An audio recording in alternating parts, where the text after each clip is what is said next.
तीसरी बार मोदी सरकार अब की बार 400 पार। लोकसभा चुनाव में जीत के हैट्रिक के प्रति मजबूत अवधारणा बनाने की रणनीति के तहत भाजपा के गड़े ये नारे पार्टी की दूरगामी रणनीति की ओर इशारा करते हैं।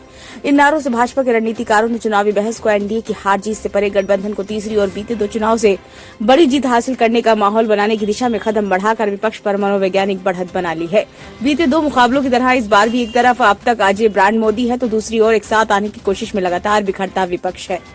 हिंदुत्व व राष्ट्रवाद की जमीन और मजबूत होने के बीच भाजपा वोट प्रतिशत और सीटें बढ़ाने के लिए एक एक कर पुराने सहयोगियों को साध रही है। विपक्ष की आरक्षण जाति गणना की पूरी कहानी लीक वाली सामाजिक न्याय की राजनीति के समानांतर प्रधानमंत्री मोदी ने नई सामाजिक न्याय की अवधारणा पेश करते हुए गरीब, युवा, महिला और किसान को 4 जातियां बताया है। वहीं बीते 2 मुकाबलों में ब्रांड मोदी से पार पाने में अक्षम विपक्ष पहले ही तरह ही महंगाई, बेरोजगारी जैसे पुराने मुद्दे को उठा रहा है। हाँ, नया ये है कि आजादी के बाद पहली बार कांग्रेस ने सामाजिक न्याय की राजनीति को मुखरता के साथ अपनाया है। राहुल गांधी अपने हर कार्यक्रम और जनसभाओं में सत्ता में आने पर जाति की जनगणना कराने और आरक्षण का दायरा बढ़ाने का वादा कर रहे हैं। ब्रांड मोदी की चुनौती विपक्ष के लिए नई नहीं है। गुजरात के सीएम से लेकर प्रधानमंत्री तक ब्रांड मोदी विपक्ष के लिए अब बेग खिला रहा है। सीएम पद की शपथ लेने के बाद गुजरात में 2012 से 2014 से केंद्र में कांग्रेस को लगातार मुंह की खानी पड़ी है। इसी ब्रांड के सहारे भाजपा नया वोट बैंक स्थापित करने में सफल रही है। वर्ष 2009 में जब भाजपा लोकसभा चुनाव हारी तब उसे महज 7.84 करोड़ वोट मिले थे। हालांकि मोदी शाह युग की शुरुआत के बाद बीते 2 चुनावों में उसके मत में 15 करोड़ से अधिक की बढ़ोतरी हुई है। 2019 के चुनाव में तो उसे 2024 सीटों पर 50% से अधिक वोट मिले। विपक्ष की अगुवाई कर रही कांग्रेस मत प्रतिशत नहीं बढ़ा पाई। 2009 में कांग्रेस को 28.55% मत यानी कि 11.92 करोड़ वोट मिले। वर्ष 2014 में ये घटकर 19.31% यानी कि 10.69 करोड़ मत रह गया। 2019 में थोड़ा बढ़कर 19.6% यानी कि 11.90 करोड़ मत हो गया।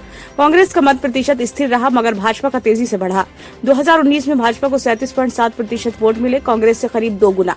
यह स्थिर मत प्रतिशत कांग्रेस की बेहाली दूर करने में कोई मदद नहीं कर पा रहा है। इंडिया ब्लॉक को चुनाव तैयारियों में बहुत पीछे है। कांग्रेस ने उम्मीदवारों की पहली सूची जारी कर दी है मगर साथियों संग सीट बंटवारा ये प्रश्न बना हुआ है।